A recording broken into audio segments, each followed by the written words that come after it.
doutor Marcelo, o tema proposto para a nossa conversa hoje aqui é sistemas de freios e contrapesos e o atual cenário institucional brasileiro. O que é sistema de freios e contrapesos? Muito bem, Erivan. Pode ser que assuste, né, o termo, mas, como eu sempre digo, o direito é uma ciência muito bela e lógica. É que o brasileiro não tem esse hábito, né? Aliás, não tem a oportunidade de estudar a ciência jurídica desde o maternalzinho, como eu digo.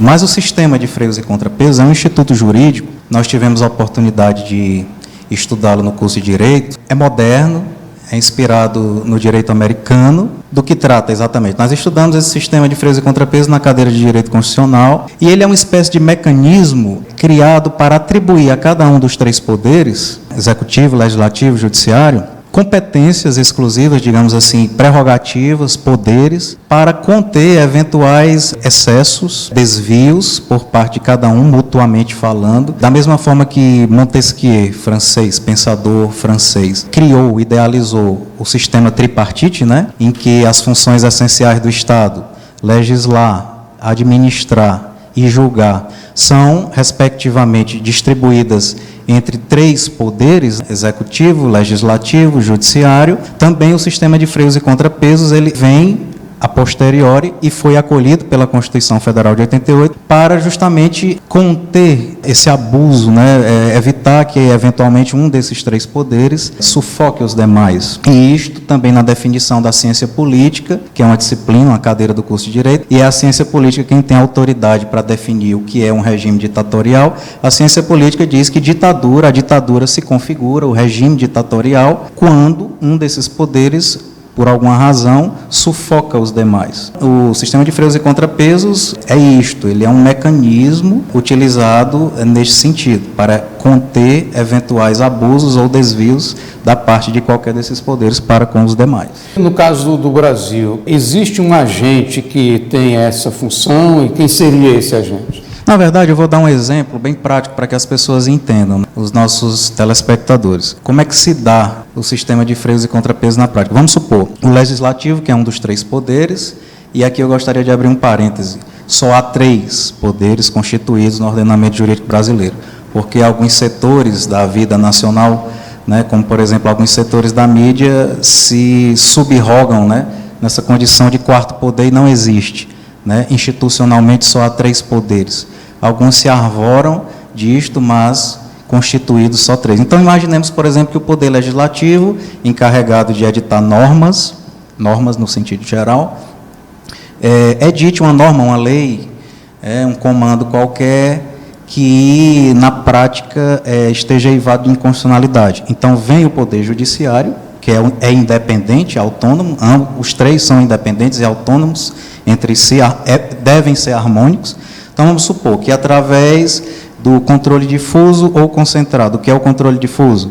Através das inúmeras ações judiciais que acabam chegando até o Supremo, a terceira instância, ou do controle concentrado, que é através de uma ação própria chamada ação declaratória de inconstitucionalidade, o judiciário interfere, no bom sentido, para declarar a inconstitucionalidade dessa lei, desse comando, dessa norma que foi instituída pelo Poder Legislativo. Então, é uma interferência positiva, saudável, no bom sentido, não é um conflito. Então, esse é um exemplo bem clássico. Poderia citar aqui na prática, citar um comando qualquer normativo inconstitucional, mas o tempo é curto. Então, o judiciário vai lá e diz, olha, legislativo, esse comando que você emitiu, essa norma, é inconstitucional. Então, deve ser retirado do ordenamento jurídico brasileiro, né? Deve ser revogado.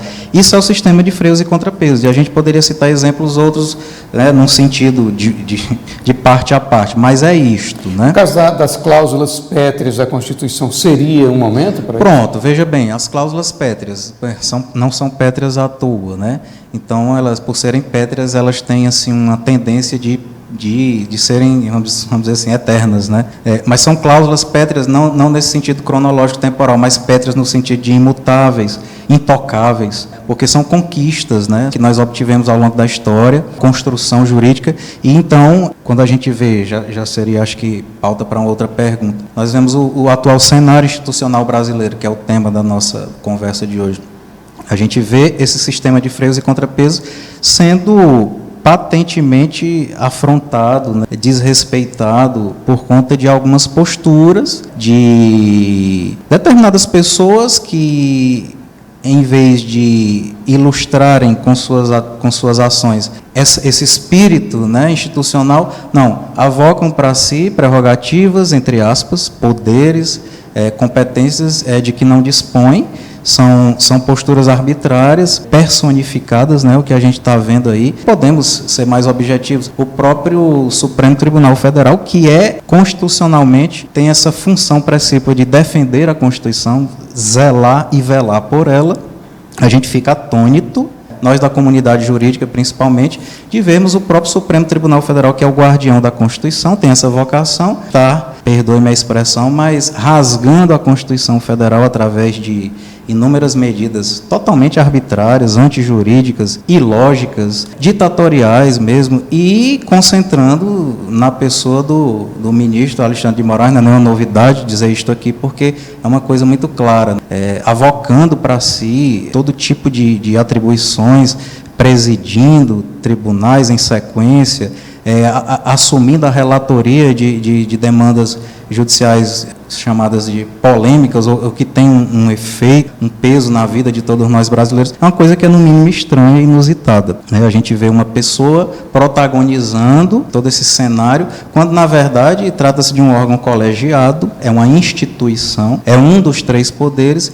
Então a gente vê isso com muita preocupação, com muita tristeza atualmente no cenário institucional brasileiro. Isso deixa a gente profundamente preocupado, porque, como eu falei, na definição da ciência política, isso configura um estado ditatorial, em que um dos poderes, qualquer que seja, no momento, né, o que está na berlinda é a ação do STF, e a gente poderia citar aqui vários exemplos disso, sufocando os demais 2 poderes.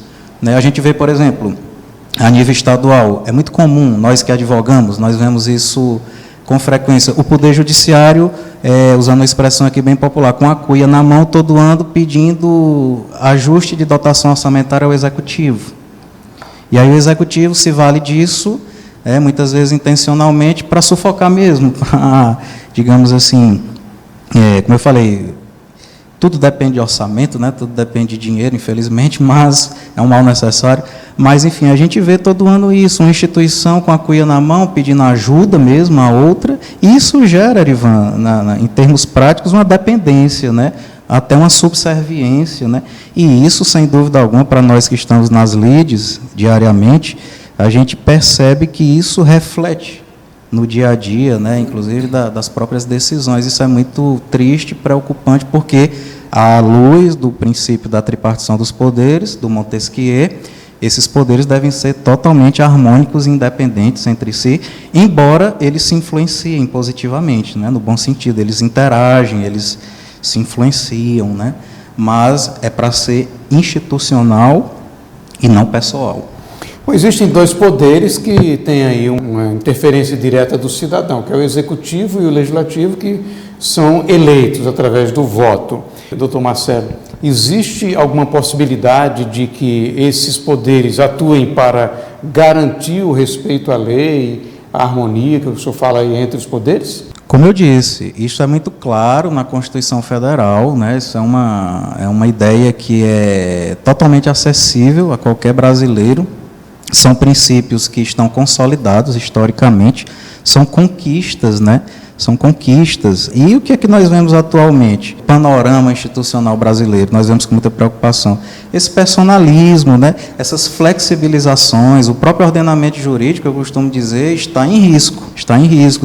Nós da comunidade jurídica estamos profundamente preocupados, porque a ânsia de poder, e eu cito aqui você falou aí do pronunciamento do deputado federal, né, há pouco, é muito salutar a rogativa que ele faz para que todos nós brasileiros, de maneira muito cidadã e cívica, pressionemos, no bom sentido, nossos parlamentares, né, e principalmente nossos senadores, para que façam uma escolha que atenda aos anseios da população esta semana para o Senado, para a Câmara, principalmente para o Senado, que é mais representativo, principalmente em razão da postura do atual presidente, Rodrigo Pacheco. E a professora Denise, que é nossa colaboradora aqui também na TV Centro-Sul, a quem eu, neste momento, manifesto todo o meu apreço, envio a ela um forte abraço sincero, afetuoso. A professora Denise, esta semana, num veículo informativo lá de Sergipe, onde ela reside, trabalha, ela escreveu uma carta aberta aos senadores Alessandro Vieira e Laércio Oliveira, lá do Sergipe, nessa mesma linha, né?